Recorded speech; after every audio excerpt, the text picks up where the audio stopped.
Australians are guaranteed to head to the polls next year, but there are still question marks over when exactly that will happen. So how are the major parties tracking as we wrap up 2024 and head into an election year?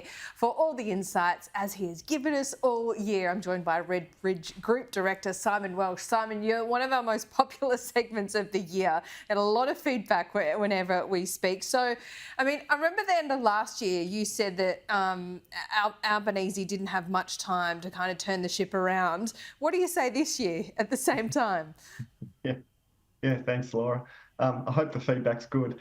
I think what we're looking at here is we are headed now for an election that is going to be defined by the forgotten people, the forgotten Australians. So 2022 very much defined by middle-class Australians jumping off the Liberal pile, often long-time Liberal voting families, those sort of traditions that run through families, jumping off, whether it was to Labor, in seats like Bennelong, or whether it was, infamously to the Teals and those seats, that defined 2022. I think what we're going to see in 2025 is this forgotten people, the outer suburbans, the regional voters, and particularly this is going to impact on Labor. And it's very much, of course, about the failures to sort of really being seen to stand up and stand strong on cost of living and do something about that.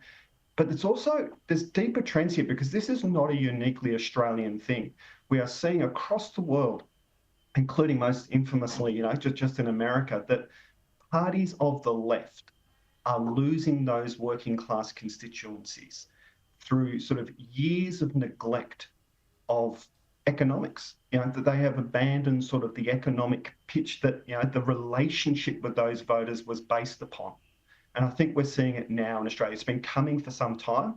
We've been watching Labor's primary in those so-called red wall working class constituencies fall over time. And I think what we've seen in the post-Voice sort of era of, this sort of timidity and sort of band-aid approach to cost of living, I think we've really accelerated that.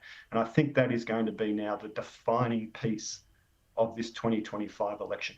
In one sense, the Libs have taken the pain in their loss of those middle-class voters, and it's hard to see them coming back in a big way. There might be sort of the odd seat here or there where they might pick up back from Labor, but Labor up to now has sort of been a bit insulated from its pain moment, because its margins in those red walls have been so big. Well, as I said, they've been eroded and eroded.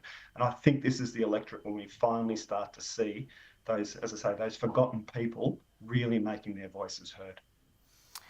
Okay, so how does that play out next year in terms of how the electorate votes and where they might shift? Yeah. So I think, I'd be looking very much out of suburban Sydney and out of suburban Melbourne. I think we've already sort of seen an erosion of the Labor vote in Queensland. It's hard for that to get too much lower. I mean, it could on a really bad night, it could. But I think the big moves will be out of suburban. So I think, your famous Western Sydney, I think Western, Northern, and even some of the outer eastern suburbs of Melbourne. I think I'd be watching those seats. The seat that I grew up in as a kid, Hawke, the booth my parents voted in when I was a kid was a 60% primary vote for Labor booth. Those sorts of booths now are contestable.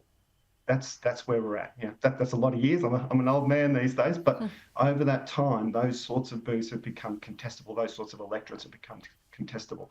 And I think also the regional areas, I'd be keeping a very close eye on sort of industrialised regional areas. Think the Hunter. I'd be keeping a very close eye on those seats there. As I say, it's years of sort of economic and service neglect by the party that was supposed to be on their side that has led to this kind of erosion. Simon, why do you think Peter Dutton has become so competitive? I mean, it's really hard to turn around what happened with Morrison in just 3 years, but he's now within striking distance. Yeah, I think it's very much about Labor's failures. We've sort of joked on this show before that, governments get voted out rather than oppositions get voted in. It's very much about that. I think, effectively, there's a disconnect here that's this government was seen to put so much effort and so much priority onto the voice. And if you look at those voice referendum results, that now mirrors beautifully where this electoral hurt is coming from. And so what's happened is those voters, they're saying to us in the groups, we heard a lot from them in the lead up to voice. They wanted us to vote for this thing. We didn't like the way they treated us in that lead up to the voice. No, they never explained things, but this seemed to be a real priority for government. And then they kind of disappeared from our lives. And this cost of living crisis took over. So the moment we really needed them, they weren't there. That's a major driver of it.